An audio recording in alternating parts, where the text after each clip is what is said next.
И средношколците во Виница секоја среда имаат бесплатен влез за посета на културните и историските знаменитости како во општината, така и во соседството.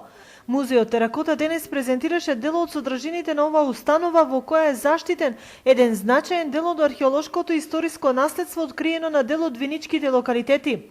Музеот е првата дестинација за средношколците, велат од Унијата на млади сили на ВМРО ДПМН, како иницијатори и реализатори на проектот Бесплатна среда.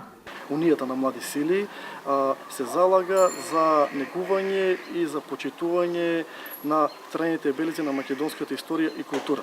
Токму во оваа насока денес би сакал да потенцирам една од мерките за млади, насловена средношколска среда, со која што денес имавме можност бесплатно да го посетиме музеот на град Виница.